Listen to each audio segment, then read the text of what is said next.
ஆண்டவர் ஏதேன் என்கிற ஒரு தோட்டத்தை உண்டாக்கி அதிலே ஆதாம் ஏவாள் என்கிற 2 பேரை அந்த தோட்டத்தை காக்கிறதற்காக பண்படுத்துகிறதற்காக ஆண்டவர் அந்த 2 பேரையும் அங்கே வைத்தார்.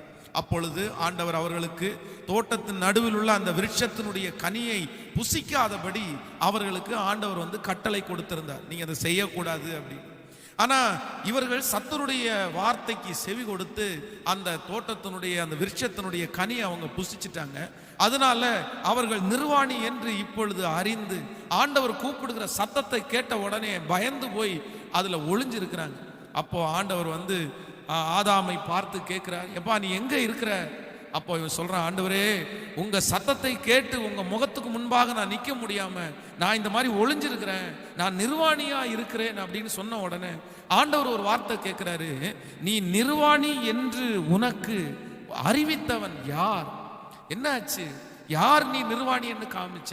நீ இந்த நிலைமைக்கு ஆளாகிறதற்கு யார் காரணம்? நீ என்னுடைய சத்தத்திற்கு கீழ்ப்படியாதற்கு யார் காரணம் என்று ஆண்டவர் கேட்கும்போது இந்த ஆதாம் சொல்லுகிறாரு, நீர் எனக்கு துணையாய் கொடுத்த மனைவி என்னுடனே இருக்கும்படி தேவரீர் தந்த ஸ்திரீயானவள் அவ்விருட்சத்தின் கனியை எனக்கு கொடுத்தால் நான் புசித்தேன் என்றான்.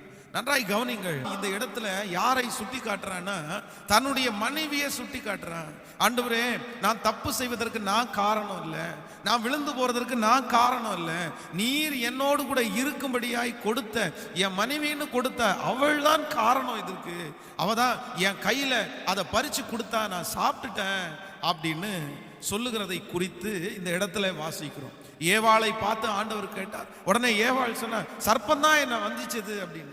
ஆனா ஆண்டவர் சர்ப்பத்துக்கு மட்டும் தண்டனை கொடுத்து விடாம ஆதாமுக்கும் தண்டனை கிடைத்தது, ஏவாளுக்கும் தண்டனை கிடைத்தது, அந்த சர்ப்பத்துக்கும் தண்டனை கிடைத்தது, 3 பேருக்குமே தண்டனை கிடைத்தது. அப்போ இந்த இடத்துல ஒரு காரியத்தை நம்ம கண்டுகொள்கிறோம்.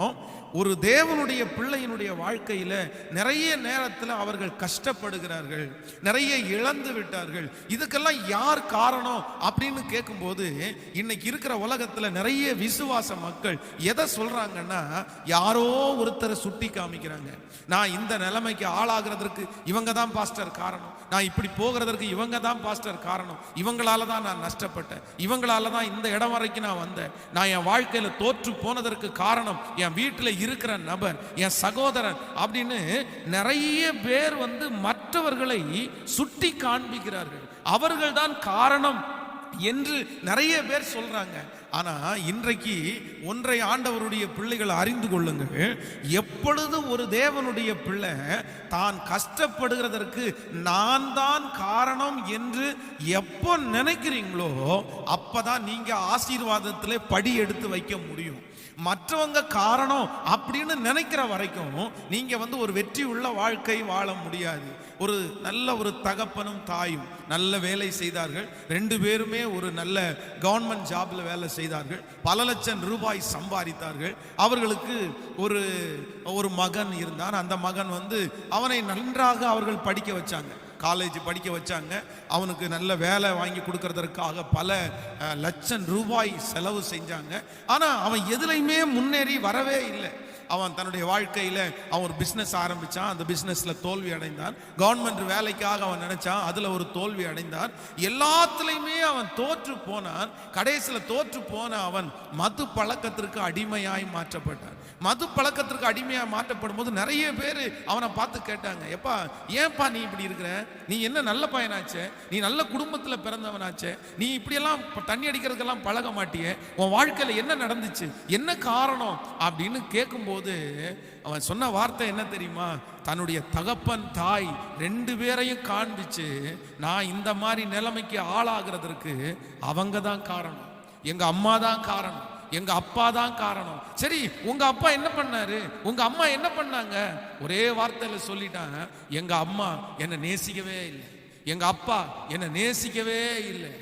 ஷாக்கான ஒரு விஷயம். நிறைய பேர் அதை பார்த்துட்டு அப்படியா உங்க அப்பா அப்படி ஆயிட்டாரான்னு சொன்னாலும், ஆனால் ஊழியக்காரனாகிய நான் சொல்லுகிறேன், அவங்க அம்மா அப்பா நேசிக்காதனால தான் ஸ்கூல்ல படிக்க வச்சாங்களா? அவங்க அம்மா அப்பா நேசிக்காதனால தான் காலேஜ் படிக்க வச்சாங்களா? அவங்க அம்மா அப்பா நேசிக்காதனால தான் அவனுக்கு வேலைக்காக பணத்தை செலவு செய்தார்களா? இல்லை இல்லை இல்லை.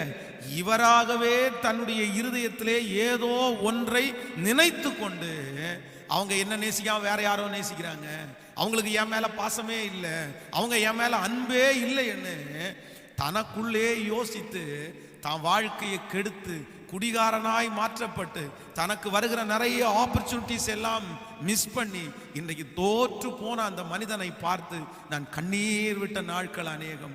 இந்த சத்தத்தை கேட்கிற அன்பு தேவனுடைய பிள்ளைகளே, இன்றைக்கு அநேகருக்குள்ளே ஒரு கேள்வி இருக்கிறது.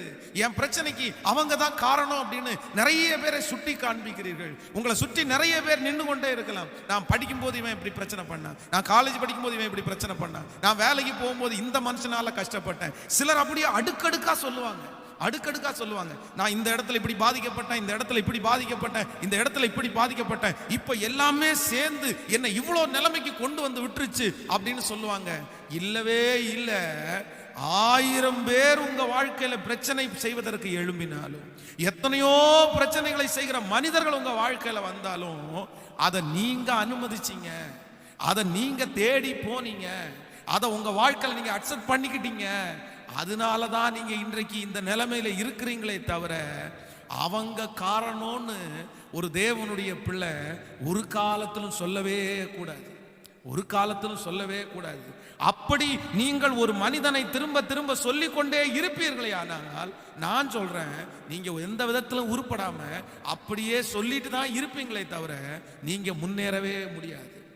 அப்போ இந்த உலகத்திலே முன்னேறின மனிதர்கள், இந்த உலகத்துல வாழ்ந்த மனிதர்கள், இந்த உலகத்திலே தாண்டி இன்னைக்கு ஜெயித்து நிற்கிற மனிதர்களுக்கு அப்படிப்பட்ட நபர்கள் எழும்பலையா? அப்படிப்பட்ட பிரச்சனைகள் வரலையா? அப்படிப்பட்ட சூழ்நிலைகள் வரலையா? இல்ல இல்ல.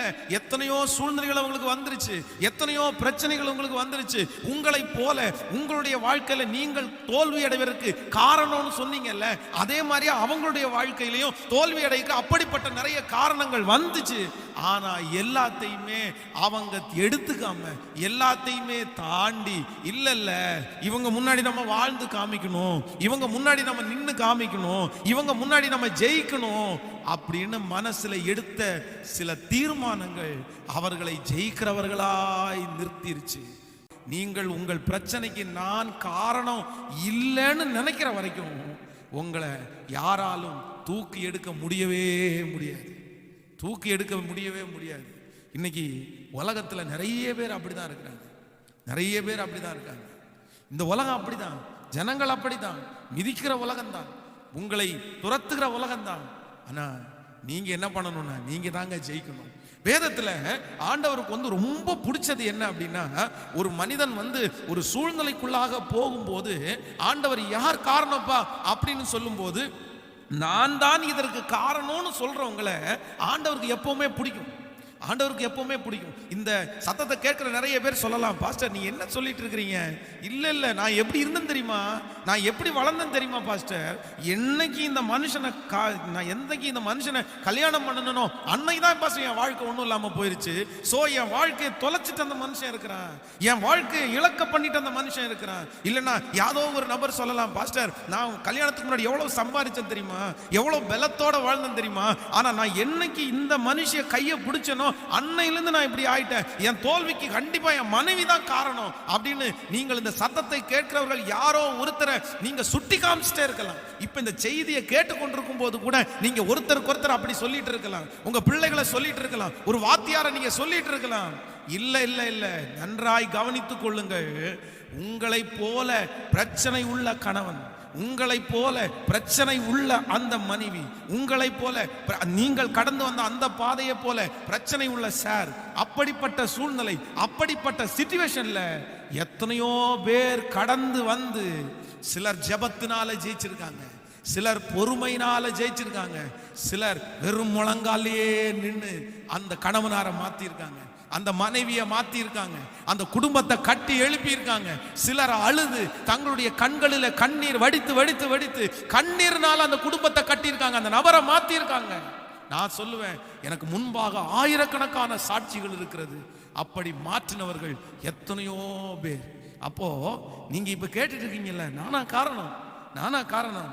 ஆமா ஆமா, நீங்க அதை பெருசா எடுத்துக்க கூடாது. நீங்க அதை நினைச்சு நீங்க டென்ஷன் ஆகி உங்க சரீரத்தை நீங்க இழந்திருக்க கூடாது. அது உங்க தப்பு, அது உங்க தப்பு. ஓகே, அந்த மனுஷன் யார் என்று அறிகிறதற்காய் ஆண்டவர் அப்படி உங்களுக்கு அந்த சிச்சுவேஷனை அனுமதிச்சிருக்கலாம். இந்த உலகத்தில் இருக்கிற எல்லா அன்பும் மாயை மகனே அப்படின்னு சொல்றதற்காக ஆண்டவர் உங்களை ஒருவேளை அந்த வழியில நடத்தி இருக்கலாம். நீ மனுஷனை நம்பாத அப்படின்னு சொல்றதற்காக ஆண்டவர் அந்த நம்பரை உங்களுக்கு அப்படி கொண்டு வந்திருக்கலாம். ஆனா நீங்க நம்பி, நீங்க ஏமாந்து, நீங்க அவங்க மேல அன்பு வச்சு தோல்வி அடைந்து விட்டீர்கள். சோ ஆண்டவருடைய சமூகத்துல ஆண்டவருக்கு என்ன பிடிக்கும் அப்படின்னா, என் பிரச்சனைக்கு காரணம் அவங்கல்ல ஆண்டவரே, நான் ஆண்டவரேன்னு எப்போ நீங்க ஒப்பு கொடுக்குறீங்களோ நான் நம்புறேன், அப்பவே ஆண்டவர் உங்களுக்குள்ள கிரியை செய்ய ஆரம்பிச்சிட்டார். நீங்க வளர்றதற்கு, நீங்க எழும்புறதற்கு ஒரு படியை எடுத்து வச்சிட்டீங்கன்னு அர்த்தம்.